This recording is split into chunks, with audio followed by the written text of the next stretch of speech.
Apocalipse capítulo 11.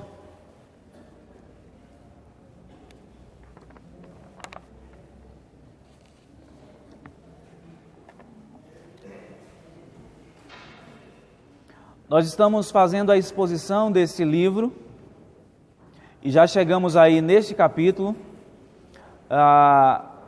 O nosso tema, o tema da nossa série é Os Imbatíveis, porque entendemos que a mensagem do livro de Apocalipse é a vitória de Cristo e da sua igreja sobre Satanás e os seus seguidores.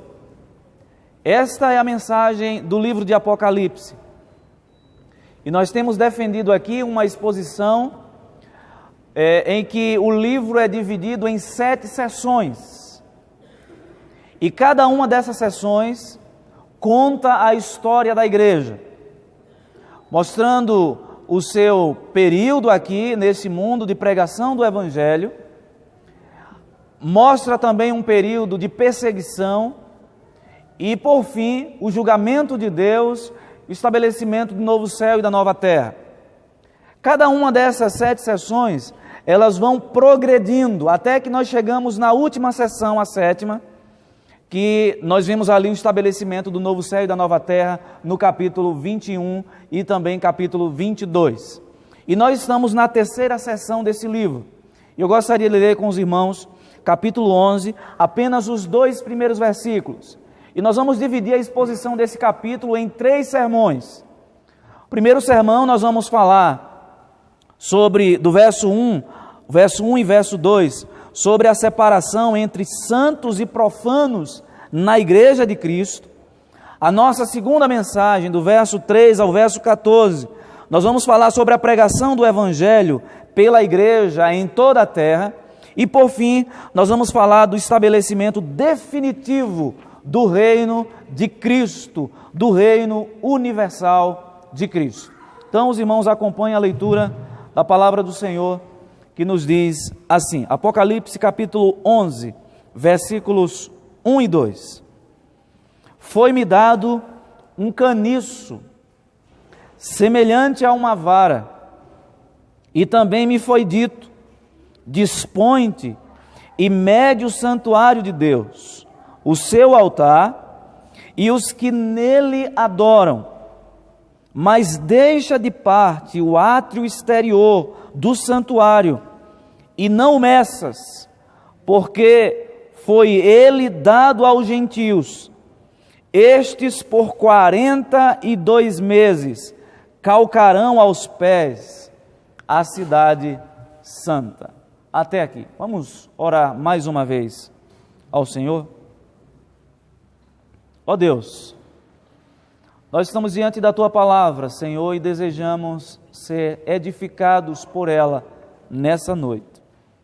Fala ao coração do Teu povo aqui reunido para Te prestar esse culto, e que a Tua palavra, que nos fala nesse texto de uma realidade muito séria, a separação que Deus há de fazer no meio do seu povo, entre os santos e os profanos, aqueles que, embora permaneçam nos arraiais cristãos,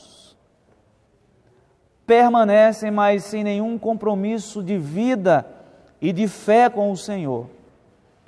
Ó Deus, suplicamos a Tua graça e a Tua bondade sobre a Tua igreja, a igreja do Senhor espalhada em toda a terra, e a igreja do Senhor aqui em Jacobina, a igreja presbiteriana. Nós suplicamos a Tua graça no nome de Cristo Jesus. Amém. Meus irmãos, nós, como falamos agora há pouco, estamos na 3ª sessão do livro de Apocalipse. E essa sessão, ela começa no capítulo 8 e ela segue até o capítulo 11. Capítulo 8 ao capítulo 11. Ela descreve essa sessão, lá no início do capítulo 8, versículo 1, a abertura do 7º selo. Se os irmãos observarem, nos capítulos anteriores, nós vemos ali alguém sentado no trono, segurando um livro em suas mãos, e ninguém era capaz de abrir esse livro e desatar os seus 7 selos. Até que alguém que é descrito ali no livro, como a figura divina, ele se levanta entre aqueles que ali estão, toma o livro da mão direita daquele que está sentado no trono e abre, desata os seus 7 selos. E aqui nós estamos na abertura do 7º selo. E quando esse ser que nós aprendemos ali na exposição, que é o próprio Cristo que detém o controle da história em suas mãos, ele desata esse 7º selo, dá início ao toque das 7 trombetas, que são anúncios dos juízos de Deus.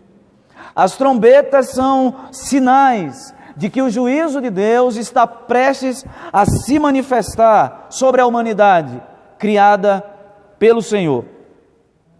E quando nós chegamos aqui nos capítulos 10 e 11, João, na sua visão, ele tem uma descrição do que acontece com a igreja aqui no mundo. É preciso que a gente tenha em mente que cada uma dessas sessões reconta a história da igreja. E nos capítulos 10 e 11, essa história é recontada.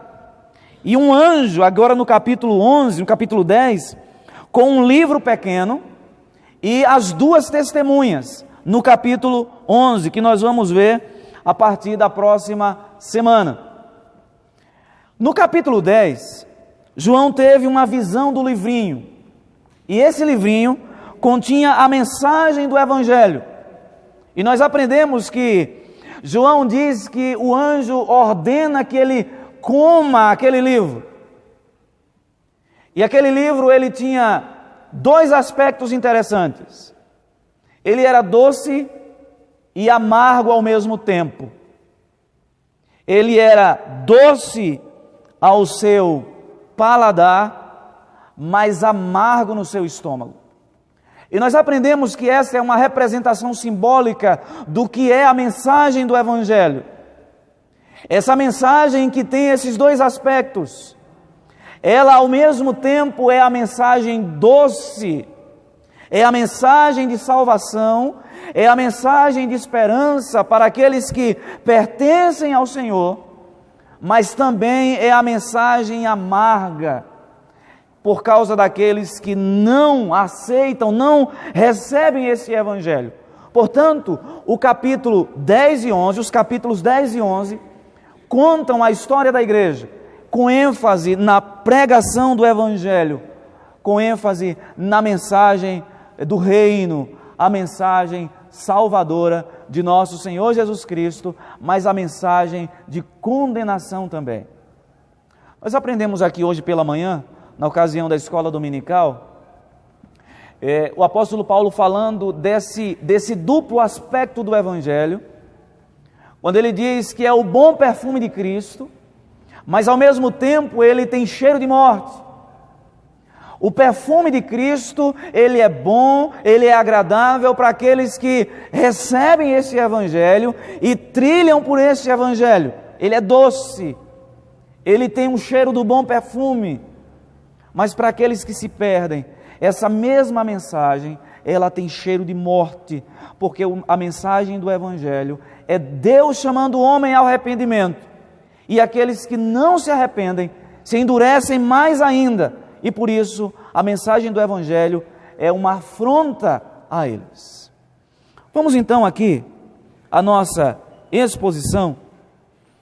Nessa figura aqui, irmãos, nós entendemos que o que Jesus quer mostrar a João aqui é que há uma separação no meio do povo de Deus entre aqueles que são santos, entre aqueles que vivem para Ele em santidade e aqueles que têm prazer no pecado e que, portanto, são profanos, considerados aqui como gentios, separados, que não foram medidos. E nós vamos aprender daqui a pouco que a ideia de medir aqui é exatamente de separar, trazendo o sentido de santidade. Esse povo que foi medido por Deus, esquadrinhado por Deus e, portanto, lhe pertence. É um povo santo, é um povo separado. Aqueles que não foram medidos, aqueles que ficaram no átrio, aqueles que ficaram de fora, são os que não pertencem ao Senhor e, portanto, profanos e não aceitáveis por Deus. Eu gostaria de que os irmãos voltassem os olhos para o texto e acompanhassem a exposição da palavra de Deus.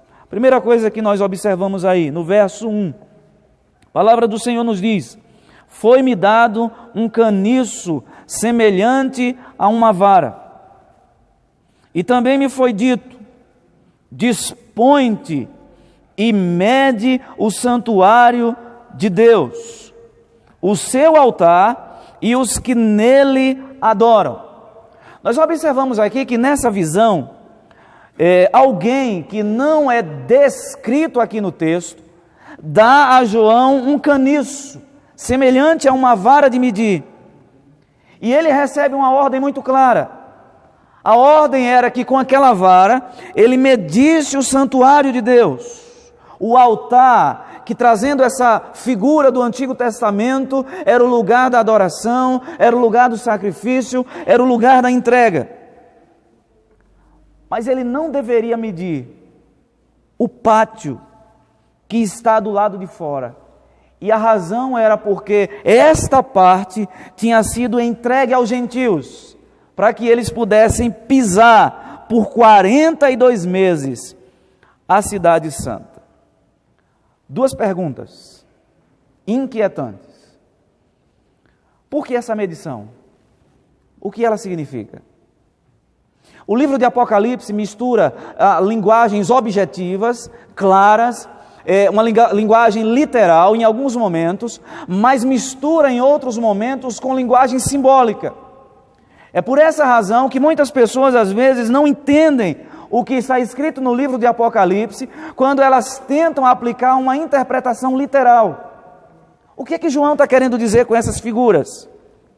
E nós aprendemos, irmãos, aqui, aí a gente precisa usar um pouco o contexto do próprio livro de Apocalipse, como também o contexto da literatura bíblica do Antigo Testamento.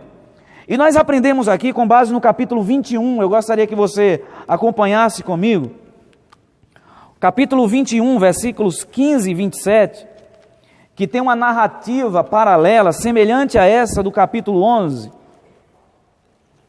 Apocalipse capítulo 21, versículos 15 e 27. Palavra do Senhor nos diz assim: aquele que falava comigo tinha por medida uma vara de ouro, para medir a cidade, as suas portas e a sua muralha. Agora, olha o que diz o verso 27. Nela nunca jamais penetrará coisa alguma contaminada, nem o que pratica abominação e mentira, mas somente os escritos no livro da vida do Cordeiro. Eu gostaria que os irmãos tivessem em mente o seguinte, que o mesmo panorama que nós encontramos no capítulo 11, nós vemos no capítulo 21, que nós acabamos de ler. E o objetivo de medir, no capítulo 21, medir o santuário, medir a cidade, era exatamente para que nesta cidade não adentrasse coisa contaminada, nem o que pratica abominação. A ideia é a seguinte: quando Deus manda medir, aqui no verso 15 e 21, manda medir a cidade, a ideia era que Deus estava delimitando entre os seus, entre aqueles que lhe pertencem, um povo separado, santo, escolhido por ele, e que, portanto, esse povo não deveria se misturar com aquilo que ficou fora da sua medição. Guarde essa figura. E nós vamos agora lá para o Antigo Testamento, livro do profeta Ezequiel, capítulo 42, versículo 20. Ezequiel, capítulo 42, versículo 20. Olha só o que esse texto diz, e eu entendo que João, ele pega essa figura simbólica do Antigo Testamento e diz assim o texto, Ezequiel 42:20: mediu pelos 4 lados, havia um muro em redor de 500 canas de comprimento e 500 de largura, para fazer separação entre o santo e o profano. Para fazer separação entre o santo e o profano. Observe que as linguagens são muito parecidas. Os símbolos são muito parecidos. Nós vimos aqui no capítulo 11 que alguém dá uma vara, um caniço a João, uma vara, e disse que ele deveria medir o santuário de Deus.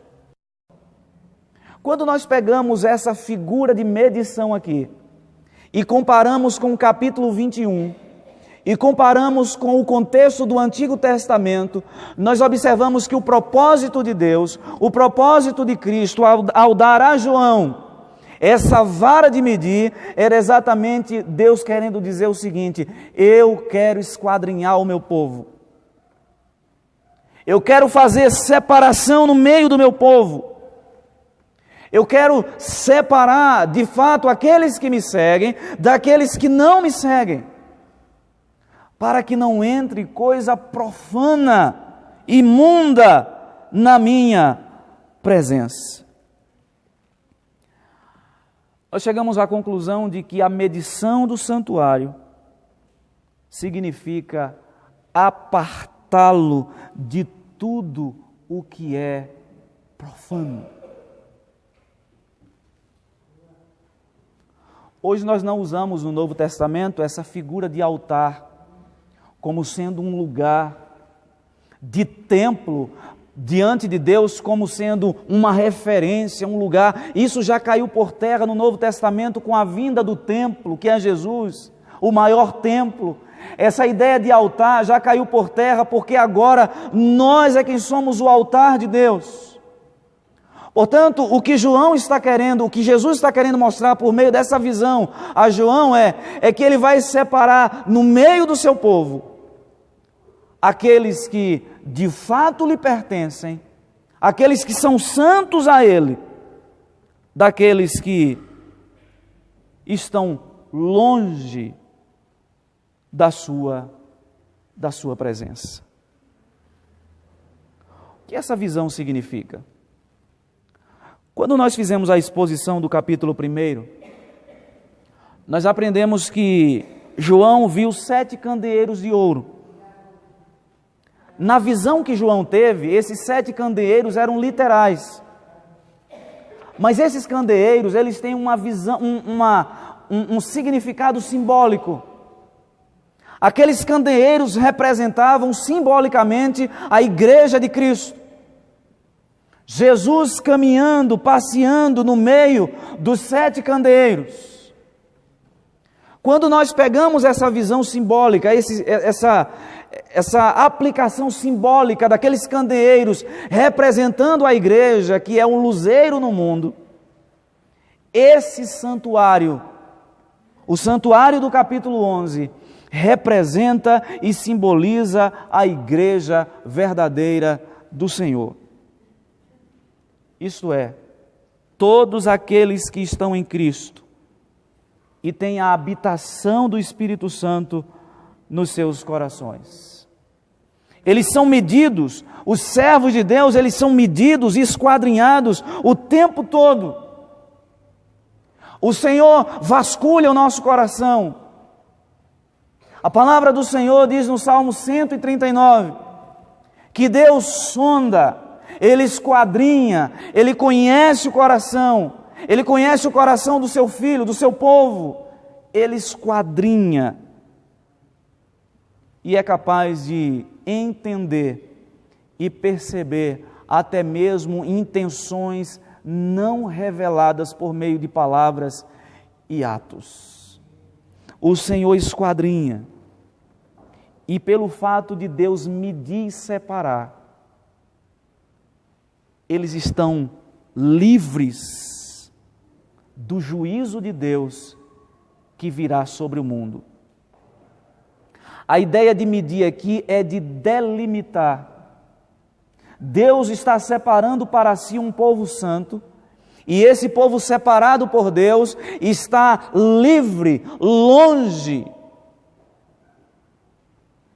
da ira de Deus, do castigo de Deus. Esses santos separados, eles não seriam poupados de sofrimento como não foram. Nós podemos observar isso na história da igreja. Mas eles seriam poupados e foram poupados do juízo de Deus condenatório. Eles foram poupados. Por isso, separados, medidos, esquadrinhados e separados pelo Senhor. Agora nos chama a atenção no texto algo. Porque se nós observarmos no verso 2, há uma conjunção adversativa que mostra que há um contraponto entre o que foi dito no verso 1 e aquilo que será dito no verso 2. O verso 2 diz, mas, ou seja, diferente destes que foram esquadrinhados e separados por Deus para ser o seu povo santo, deixa a parte do átrio exterior do santuário e não toques. Quem são estes que representam aqui o pátio? Aqueles que não seriam medidos e separados por Deus para ser o seu povo santo. Quem seriam estes?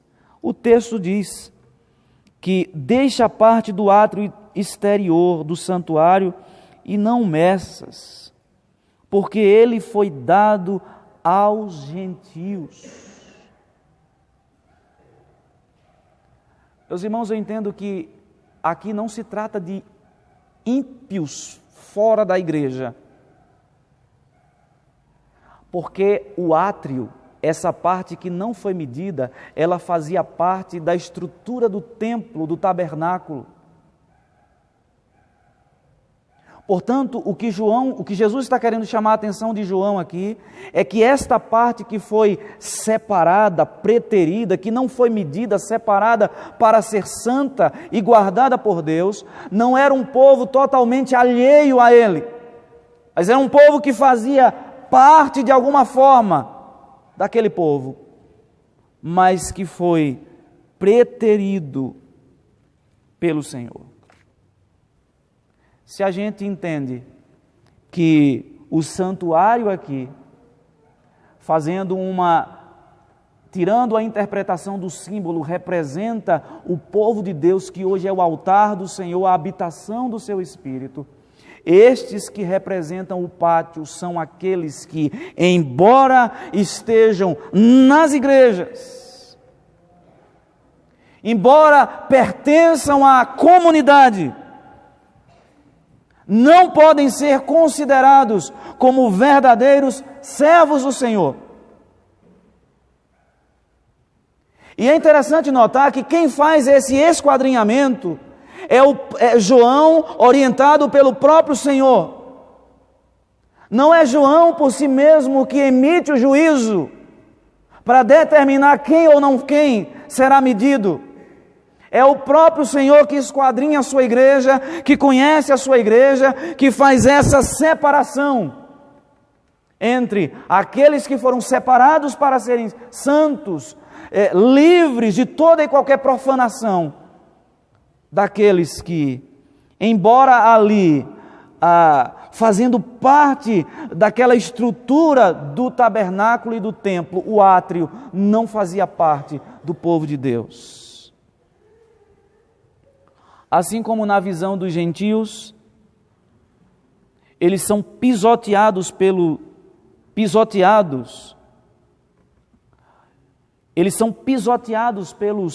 gentios. Eu entendo que o que Jesus está querendo mostrar a João aqui é que entre o seu povo havia uma fatia de crentes nominais, que, embora pertencessem àquela comunidade, de fato não era separado para o Senhor. Nós vemos hoje, no meio evangélico, uma nomenclatura que antes ela não era própria nossa. O nominalismo, que são pessoas que têm um credo cristão, professam uma fé, eventualmente estão arrolados à membresia de uma igreja, mas nunca se comprometeram de fato com Deus e com a sua palavra, com o evangelho do Senhor. E é importante que quem deve fazer essa avaliação e quem faz é o próprio Deus, que tem a capacidade de conhecer corações, não eu nem você. Meus irmãos, esse mundo, esses crentes nominais são invadidos pelo mundo e são pisoteados pelo mundo. Membros de igrejas mundanos tomam forma das ideias do mundo, sentem-se perfeitamente à vontade com o mundo, gozam da companhia do mundo. Ao exercerem as suas atividades públicas, privadas, na sociedade, o fazem movidos por valores longe da palavra de Deus. São pessoas que andam como o mundo, que pensam como o mundo, que se vestem como o mundo e que não são santificadas, separadas, esquadrinhadas pela palavra de Deus, pelos valores do Senhor. Resumindo, de alguma forma, estão ligadas ao santuário de Deus, à igreja, ao corpo, mas continuam amando o mundo, continuam tendo prazer nas coisas do mundo, continuam se satisfazendo com o mundo, continuam se satisfazendo com um conjunto de valores que são contrários a Deus, contrários a Cristo e o seu Evangelho. O texto conclui trazendo mais uma figura simbólica, dizendo que esta parte do átrio, ou seja, representando aqueles que, embora fizessem parte ali do santuário, não foram medidos separados, eles foram entregues aos gentios, e estes por 42 meses calcarão aos pés a cidade santa. Esse tempo aqui, esses 42 meses, ele é simbólico. E eu entendo que ele representa a época que nós estamos vivendo, esta época da igreja, a época da pregação do Evangelho. Ou seja, um período marcado por duas realidades que coexistem na igreja, no seio da igreja. Aqueles que foram esquadrinhados pelo Senhor e separados para não serem contaminados, e aqueles que, embora pertençam, estejam inseridos nesse contexto de igreja, de cristianismo, de protestantismo, não foram separados para serem santos ao Senhor. Essa é uma mensagem de alerta, de advertência. Eu não posso apontar para você e dizer onde você está. Se você faz parte do santuário, daqueles que está entre aqueles que foram separados, medidos, esquadrinhados pelo Senhor para serem santos, ou se você faz parte daqueles que estão no átrio e que, embora não abandonem o templo, não abandonem os costumes religiosos, não tem nenhum compromisso de vida e de fé com o Senhor, que tem em sua mão a vara de medir, a vara de esquadrinhar. Somente Ele, e Ele somente, tem condição de mensurar, de medir as nossas vidas. E chama a atenção que a expressão que nós usamos para se referir à palavra de Deus é cânon, que em grego significa vara, uma vara de medir. A vara pela qual Deus mede todas as coisas é a sua palavra. O referencial último usado por Deus para analisar todas as coisas, inclusive a minha espiritualidade e a sua, é a sua palavra. É o cânon fechado. É a vara de Deus. É aqui que Ele mede as nossas vidas. É por meio dessa palavra que Ele nos esquadrinha, que Ele coloca o esquadro para delimitar as nossas vidas, para estabelecer os limites, para que, como diz o verso que nós lemos do capítulo 21, o verso 27, que diz: nela nunca jamais penetrará coisa alguma contaminada, nem o que pratica abominação e mentira, mas somente os escritos no livro da vida. Esse santuário é você, que Deus esquadrinhou por meio da sua palavra, para que o pecado não pudesse invadir a sua vida, tomar conta de você, mas que você fosse uma pessoa santa, separada ao Senhor, para viver o propósito do Senhor para a sua vida. Amém. Eu sei que esta palavra ela é confrontadora e dura, mas ela é necessária, porque nós precisamos nos avaliar, precisamos nos autoavaliar. O Senhor deseja fazer de nós o seu santuário, o lugar da sua habitação, onde Ele reina de maneira absoluta, onde não existem outros rivais, senhores que competem com Ele. Ele nos mediu e nos separou para sermos santos ao Senhor. É interessante que a outra parte do texto diz: o Senhor dá ordem para João dizendo o seguinte: deixa de parte, deixa de lado, não meça o pátio, porque ele está entregue aos gentios para ser pisoteado por 42 meses. Que o Senhor Santo, poderoso, absoluto Senhor das nossas vidas, nos santifique e nos esquadrinhe por meio da sua palavra.